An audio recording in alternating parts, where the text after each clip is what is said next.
United Healthcare CEO murdered. Investigators start small focus on family and search for motive. I was hearing some crazy conspiracy theories. I haven't done a deep dive into this yet, and I want to.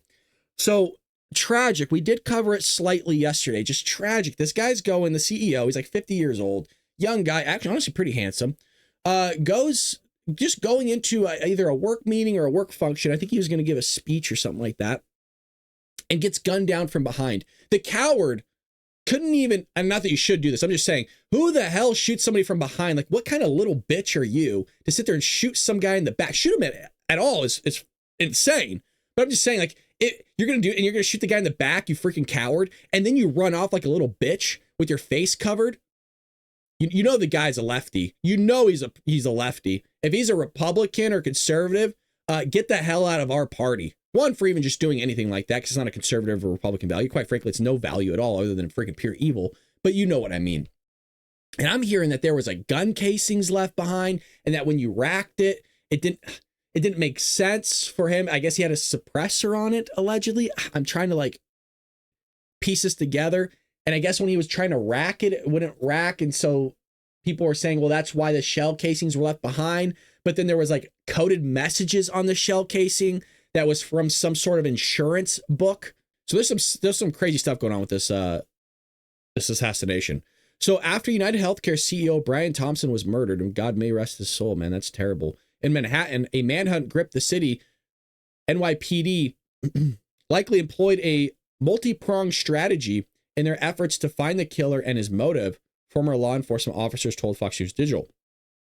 In an ambush caught on surveillance video, a gunman dressed in a head-to-toe black and covering his face aimed a pistol, there you go, with a silencer at Thompson at 6:46 a.m. Wednesday outside of Midtown Hilton Hotel and shot the executive 3 times.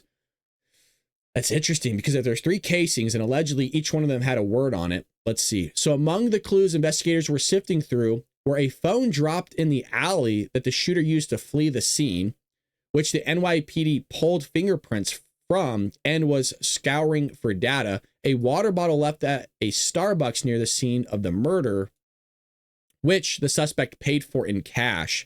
There you go. The words deny, dispose, and defend left behind on shell casings at the scene. That's interesting right there. And images showing the full face of a person of interest in the case at a hostel in Manhattan's Upper West Side. Now, I've been told that these lead to an insurance book. I don't know what the insurance book is about. Like I said, I'll try to do a deep dive for you guys over the weekend and maybe have this be the Saturday or Sunday episode that might come out. I guess sources are saying that the killer used a fake ID and paid for a room in cash the night before the shooting. Some people are like, oh, this guy's a hitman. Like he is, what's the word? Like, oh, he's an expert, he's a professional at doing this. I was trying to listen to a little bit of what Dan was saying, Dan Bongino, and he was saying he doesn't think that's the case. The reason why I want to listen to Dan, right? He's Secret Service, former Secret Service. He was also an NYPD officer for a little bit. Like the guy knows about this type of stuff. So I always try to seek out people that know more crap than I do about things. And, well, he says he doesn't think this is a professional like hitman, but we could be wrong. So there's that nut job smiling.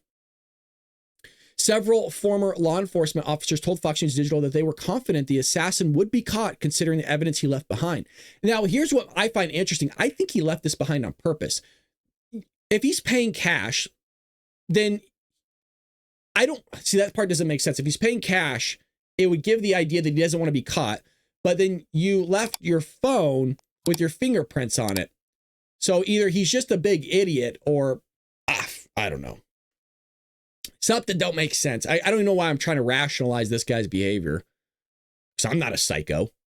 Law enforcement is obviously in a reactive state about this, but the public should take confidence in this one. The NYPD has some of the most highly skilled investigators and some of the best technology in the world, and they have the manpower to dedicate. I hope they find him. I mean, that's a pretty clear image of the guy. And a chiseled jaw, seems like pretty straight teeth, a nose. I mean, you can make something out of that. You probably could tell, oh, I know who that is. The jacket, everything.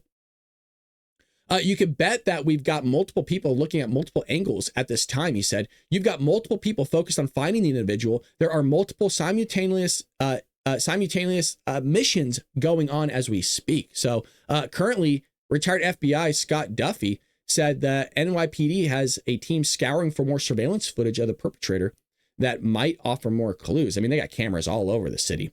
They've trained to know where to look and technology to be able to work with a business or a home with a doorbell camera or security footage to get that footage off whatever cloud or hardware that they've had to and get it back to the police department. So I hope they find this guy. I hope he's locked up for life, buried 6 feet under a prison when he's said and done, dead. And, may God judge him appropriately.